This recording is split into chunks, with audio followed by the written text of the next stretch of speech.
Assalamualaikum, salam sejahtera untuk kita semuanya. Ijazah Jokowi. Kita sebagai masyarakat yang awam sekali, mungkin seperti saya tidak ada kepentingan langsung dengan saudara Jokowi, baik secara perdata maupun pidana gitu kan. Bagi saya idealnya kita sebagai masyarakat yang awam ini merujuk kepada sumber-sumber yang otoritatif, yang punya otoritas. Begitu saja supaya kita tidak teracuni juga oleh propaganda-propaganda gitu kan, penggiringan, framing. Baik itu walaupun orang-orang itu mengatakan dia ahli ini, ahli itu. Karena segala sesuatu itu kadang-kadang ada SOP-nya juga, ada prosedurnya juga, ada tentang kapasitas, ada tentang otoritas, apalagi berkaitan dengan hukum. Simpelnya seperti inilah. Kan kita nih banyak nih netizen nih sering komen-komen gitu. Tinggal lihatkan ijazah aja, apa susahnya sih? Gitu kan. Pertanyaannya itu ijazah Jokowi lah katakan mau diperlihatkan kepada siapa?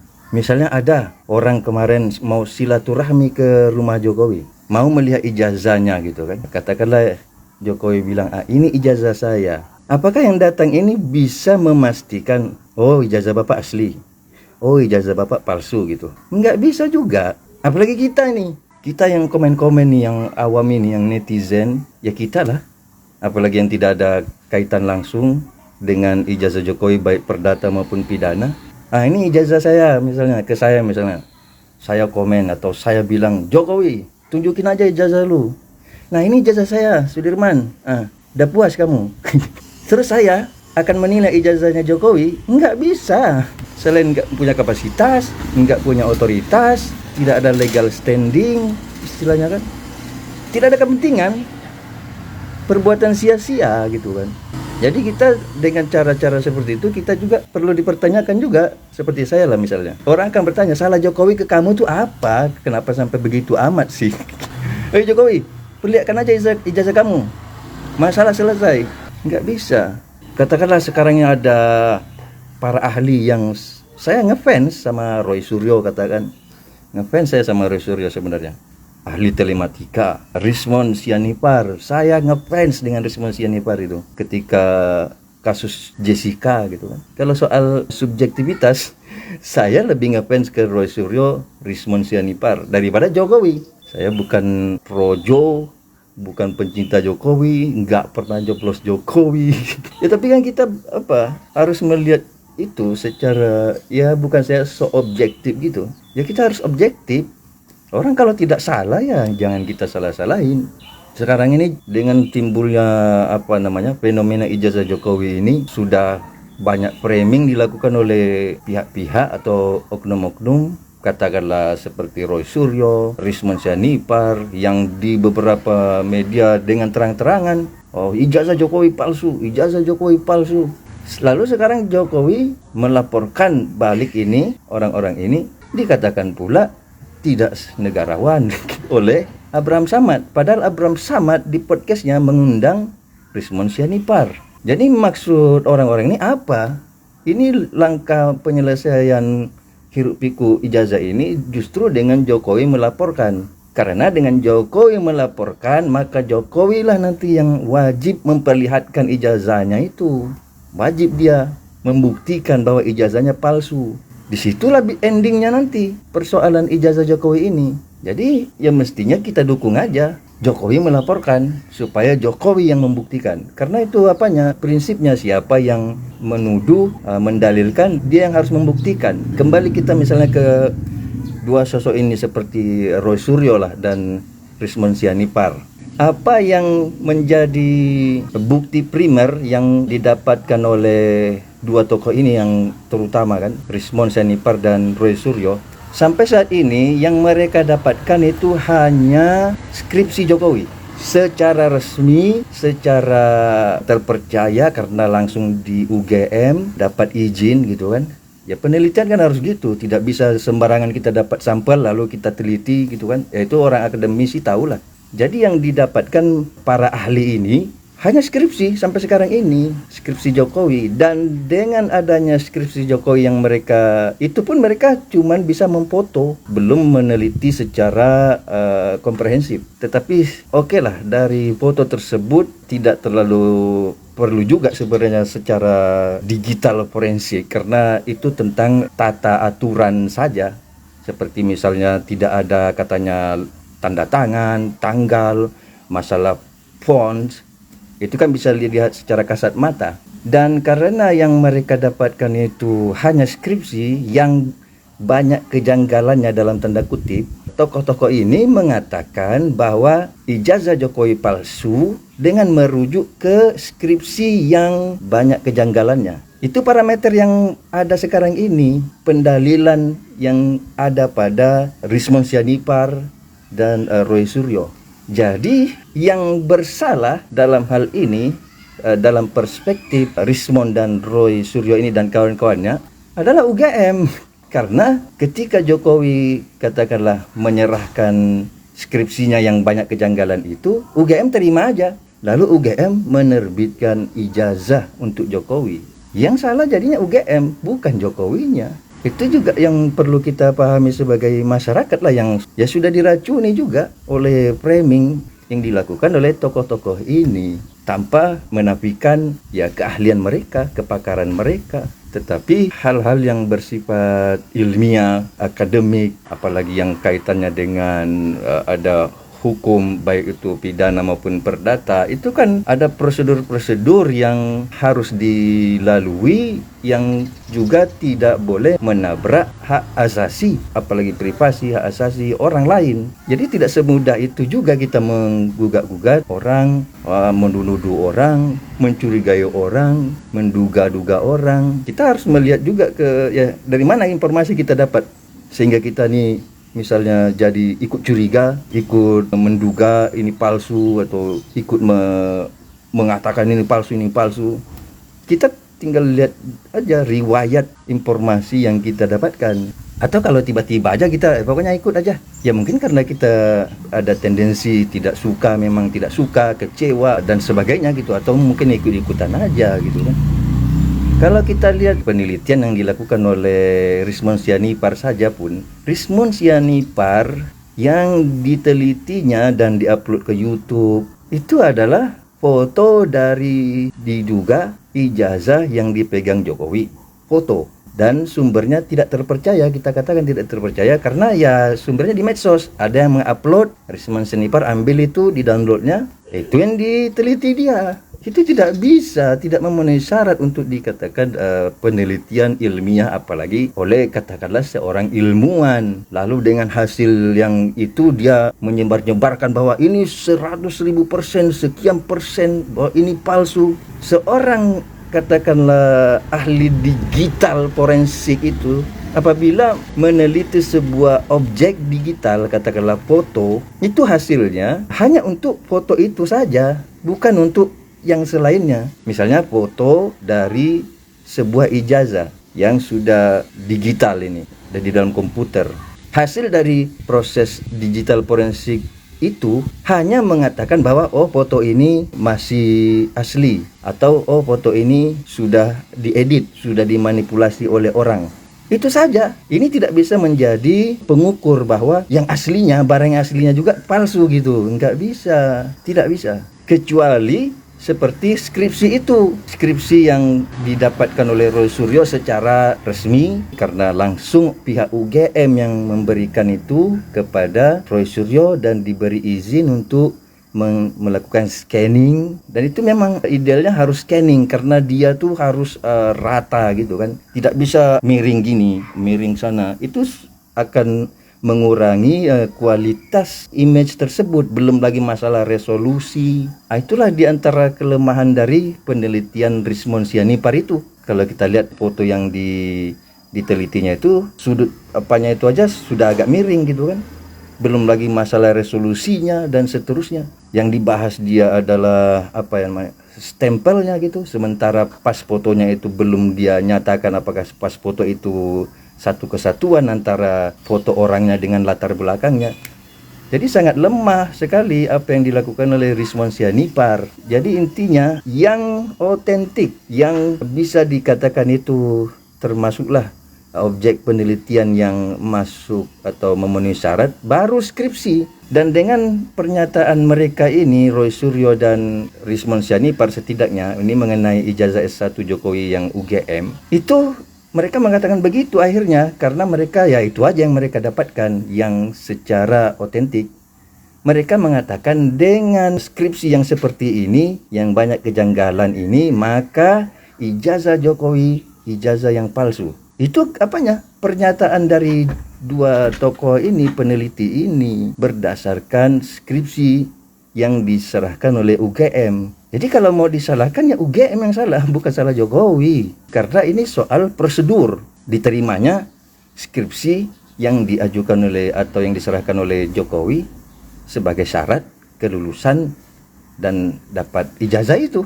Ya Jokowi dapat ijazah dari UGM, soal otentik atau tidaknya tinggal nanti Jokowi memperlihatkan lagi ke UGM. Kalau UGM bilang ya benar, ini asli, kami yang keluarkan, itu asli. Nggak bisa kita ini, wah curiga UGM ini bekerja sama dengan Jokowi. Itu kan UGM di tahun 85. Soal nanti katakanlah Rizwan Sianipar dilaporkan oleh Jokowi nanti masuk ke pengadilan, dia nanti akan sebagai statusnya sebagai terdakwa, bukan sebagai ahli, bukan sebagai saksi ahli, sebagai terdakwa. Tidak bisa juga nanti Rizwan Sianipar memaksa misalnya, ayo kita lakukan uji karbon, ayo kita lakukan uji tinta. Anda siapa? Situ masalah kapasitas nanti. Masalah kapasitas, masalah legal standing, masalah otoritas. Itu akan berkaitan. Apalagi kita ini, yang awam-awam ini, nggak ada sama sekali. Kapasitas tak ada, otoritas tak ada, legal standing tak ada. Terus kita hanya bilang, Jokowi, kenapa sih? Tinggal perlihatkan ijazah aja, ribet amat. Nah nih ijazah gua, kata Jokowi. Terus kita mau bilang apa? Oh ijazah lu asli, oh ijazah lu palsu. Enggak berguna, karena kita enggak punya otoritas, enggak punya ilmunya, enggak punya otoritas, enggak punya apa-apa, enggak punya hak apa-apa untuk memvonis, untuk menilai bahwa ini palsu atau asli. Nah ketika Jokowi ini mau membawa ke pengadilan, disalahkan juga Jokowinya. Jadi ini aneh juga bagi saya, aneh. Itulah memang jalannya supaya Jokowi wajib memperlihatkan dan membuktikan ijazahnya itu asli atau tidak, karena orang lain tidak bisa. Apalagi ya seperti Rizwan Sianipar sekalipun, Roy Suryo sekalipun, tidak bisa karena tidak ada ininya, kecuali ada perintah dari misalnya kepolisian. Oh karena ada gaduh-gaduh, ditunjuklah Rizwan Sianipar dan Roy Suryo oleh kepolisian untuk dalam rangka penyelidikan. Ada surat tugas ke UGM, minta ini minta itu. Itu punya legal standing sebagai peneliti resmi. Katakanlah juga di dalam persidangan. Di dalam persidangan itu kan katakanlah saksi ahli atau ahli. Pernyataan ahli yang akan menjadi berkekuatan hukum adalah ahli yang bicara atau menjadi saksi ahli di depan pengadilan. Ahli-ahli yang lain yang bicara di luar pengadilan tidak dipakai kesaksiannya atau pernyataannya gitu. Jadi ya tidak hanya soal keilmuan, tapi soal itulah legal standing juga, status-status, kapasitas setiap orang. Ya juga masalah keilmuan, katakanlah ahli forensik, digital forensik itu ya kan. Itu juga tidak bisa hanya dengan adanya ilmu digital forensik lalu bisa memvonis gitu. Enggak bisa, setiap keahlian itu kan ada batasan-batasannya juga. Ya nanti ahli hukum pidana yang bicara tentang ini bagaimana-bagaimananya. Ahli digital forensik ya hanya mengatakan ketika telah meneliti sebuah image yang digital, misalnya foto atau video, hanya mengatakan misalnya ini identik atau ini gambar ini atau video ini sudah diedit atau sudah dimanipulasi, berkurang dia punya resolusi dari manipulasi tersebut, misalnya ada proses blurring misalnya. Pokoknya ada yang mengedit atau masih asli sebagaimana misalnya kamera. Kalau kita jepret kamera kan, itu kan asli itu. Nanti ketika kita udah copy dari kamera ini ke dalam komputer, itu sudah akan ada mulai bisa terdegradasi itunya. Nanti kan ada istilahnya metadata dan seterusnya gitu kan. Jadi hasil dari penelitian seorang digital forensik yang tidak langsung mendapatkan objek itu dari sumber yang terpercaya, misalnya tentang foto dari ijazah Jokowi tadi yang cuman di download dari medsos misalnya, tidak bisa digunakan sebagai bukti-bukti ilmiah, malah itu nanti akan dikatakan ini pelanggaran. Seperti juga Bahlil itu kan, diantaranya tuh permasalahan dia menggunakan data dari apa gitu, sementara dia tidak ada izin untuk menggunakan data itu. Itu kenanya di situ kan. Jadi kalau memang Rismon Sianipar ini mau meneliti ijazah Jokowi secara digital forensik, dia harus ketemu Jokowi. Mana ijazahnya Pak? Ini. Ya kalau Jokowi mau gitu kan, tidak bisa dipaksa kan. Ini ijazah saya, izin Pak, saya mau foto untuk saya teliti, silakan dipoto. Dan harus sesuai SOP-nya lah, sesuai itunya lah. Nggak bisa foto sembarangan juga dari nyamping-nyamping gini kan. Harus ya yang lebih bagusnya itu di scan karena rata gitu. Dan harus misalnya resolusinya harus sesuai standarnya gitu. Tidak bisa pakai kamera yang resolusinya rendah misalnya, nanti kan tidak identik. Jadi harus seidentik mungkin dia dengan yang aslinya itu, yang otentiknya itu. Baru dia melakukan digital forensik itu. Katakanlah dia mau meneliti tentang warna merah stempelnya itu kan, ya silakan. Tapi penelitiannya itu juga itu kan nanti akan masuk kepada pendukung. Bukan itu yang jadi, itulah forensik, itulah yang intinya. Tidak juga, itu hanya sebagai pendukung aja. Nanti kan masalah ijazah seseorang ini kan lebih kuatnya itu pada bagaimana pengakuan atau apa yang dikatakan oleh yang menerbitkannya. Yang UGM-nya itu mau ahli apapun bilang ini palsu, ini palsu, ini palsu. Yang menerbitkan bilang ini asli. Ini kami yang mencetak ini. Nggak bisa. Itu kan nanti istilahnya tuh, kalau nggak salah itu teori pembuktian lah, yang nggak ngerti-ngerti juga lah. Ya seperti itulah lebih kurangnya yang dikatakan oleh Albert Aries, ahli hukum pidana. Belum lagi soal adanya kadaluarsa. Penuntutan terhadap kasus pidana itu ada kadaluarsanya rupanya. Misalnya yang untuk pidana itu 12 tahun. Dari 1 tahun sampai 12 tahun sampai 18 tahun sebenarnya. Yang 12 tahun ini yang lebih dari 3 tahun ancamannya. Katakanlah 12 tahun atau 18 tahun sekalipun. Itu sudah lewat karena tahun terbitnya ijazah Jokowi itu tahun 85. Sekarang sudah tahun 2025, sudah 40 tahun. Tidak bisa dituntut Jokowi ini secara pidana. Dipidanakan nggak bisa.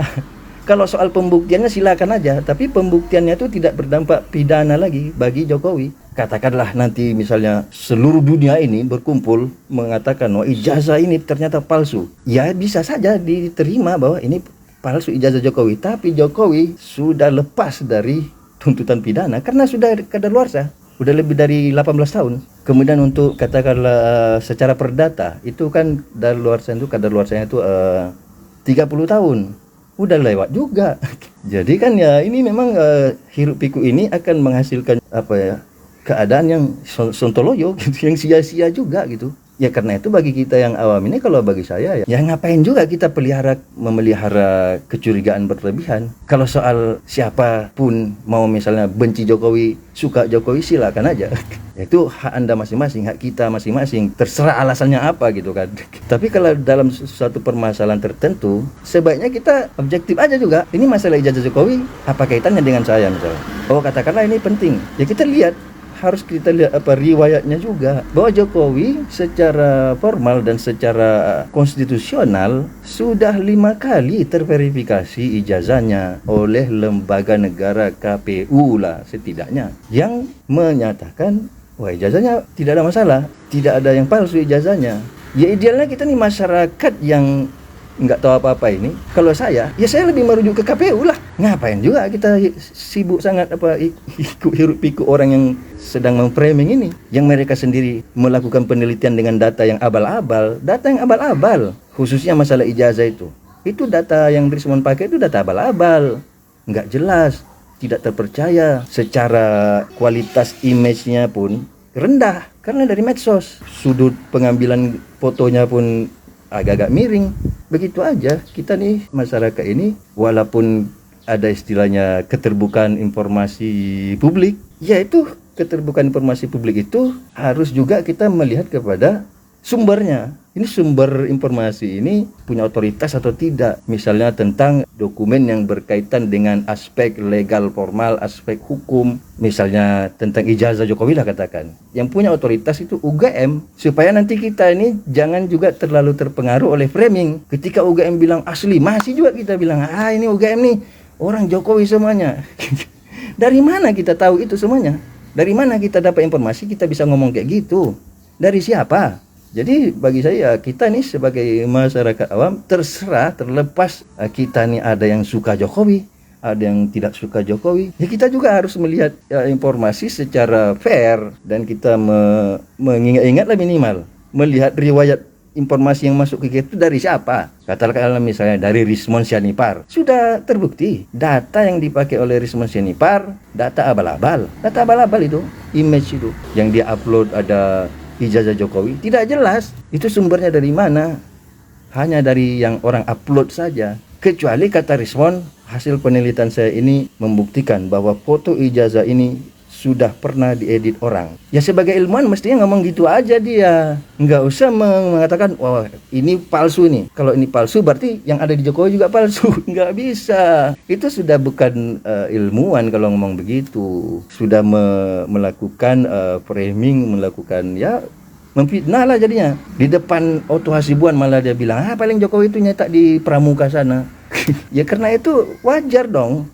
Wajar saja Jokowi melaporkan orang-orang ini gitu kan. Sekaligus itu juga menjadi jalan penyelesaian hiruk pikuk tentang ijazah Jokowi ini, di mana dengan Jokowi yang melaporkan maka Jokowi lah yang nantinya wajib membuktikan bahwa ijazahnya asli. Bahwa itu juga jawaban dari semua orang yang suka ngomong, tinggal perlihatkan aja, apa sih susahnya? Nanti kan akan diperlihatkan di pengadilan itu. Yang disitulah berkekuatan hukum, disitulah legal formal, disitulah kapasitas, disitulah otoritas, semua yang berkumpul di pengadilan itu. Dan supaya nanti apabila pengadilan mengatakan atau menyatakan ini diketok bom gitu kan, selesai. Kalau masih ada juga yang bilang, ini pengadilan ini orang Jokowi semuanya. Ya terserah kalian ya kan. Ya awak ini biasa aja. Mau dibilang awak ini buzzer Jokowi. Ya kelantak kalian gitu kan. Bagaimana kita nih setidaknya ya nggak usah nambah-nambah kerjaan yang apa gitu. Yang merugikan kita sendiri secara misalnya ya otak kita nih terracuni oleh framing-framing orang-orang yang juga kita tahu apa motifnya. Padahal mereka itu adalah alumni-alumni UGM juga gitu kan. Dan mengenai kapan ini ijazah Jokowi ini tahunnya dicetak kan ada juga tuh isu-isu ini baru aja dicetak tahun 2018 katakanlah begitu. Tapi dari pernyataan Roy Suryo dan Rismon Sianipar yang mempermasalahkan UGM dengan skripsi yang banyak kejanggalan itu dan menerbitkan ijazah, maka dapat diketahui dari situ bahwa mereka sendiri mengakui bahwa ijazah yang ada pada Jokowi itu diterbitkan tahun 1985, bukan 2018 atau yang baru-baru ini orang bilang seperti yang kata si Bambang Tri itu. Dari pernyataan dua orang inilah setelah bertemu dengan pihak UGM kemarin itu, karena mereka mempermasalahkan skripsi Jokowi. Roy Suryo akhirnya mengatakan begini, kalau begini adanya UGM menerbitkan ijazah padahal skripsinya seperti ini, saya sebagai alumni UGM tidak terima. Itu terserah kau sebagai alumni UGM, silakan salahkan UGM. Jadi kita harus melihat ke permasalahan ini secara detail juga, secara fokus gitu. Jangan kita libatkan perasaan-perasaan kita, entah tak suka, entah benci, entah ada masalah pribadi dengan Jokowi, entah ada masalah utang piutang. Lihat apanya, apa sebenarnya inti permasalahannya. Inti permasalahannya sekarang ada beberapa orang yang katakanlah alumni UGM dan ahli yang sedang meneliti tentang kepalsuan atau keaslian sebuah ijazah, yaitu ijazah Jokowi. Dan faktanya yang baru mereka dapatkan sampai hari ini hanya skripsi yang didapatkan dari UGM di foto, dan di situ banyak kejanggalan. Maka karena itu properti UGM yang mereka dapatkan itu, karena sudah milik UGM bukan dari Jokowi, yang akan mereka persalahkan mestinya UGM. Kan UGM yang mereka persalahkan. Dan akhirnya mereka bilang, kenapa UGM ini memberikan ijazah kepada Jokowi? Padahal skripsi yang seperti ini. Dengan secara mungkin mereka tidak sadar, secara tidak langsung mereka mengatakan bahwa ijazah yang ada pada Jokowi itu dicetak pada tahun 85. Jadi tidak perlu melakukan apa? Uji karbon, uji tinta, uji ini, uji itu. Karena parameter yang mereka gunakan adalah skripsi tersebut. Dan kalau mereka menuntut di pengadilan harus mengadakan uji ini, uji itu, apakah mereka sudah melakukan itu? Belum. Karena bahan yang mereka dapat itu cuma skripsi itu. Jadi harus berangkat dari situ aja. Tidak bisa juga mereka nih harus ada ini uji karbon, uji tinta, uji kertas. Karena mereka belum melakukan itu. Yang mereka lakukan hanya digital forensik yang datanya abal-abal, kemudian menilai sebuah skripsi yang diterima dari UGM itu.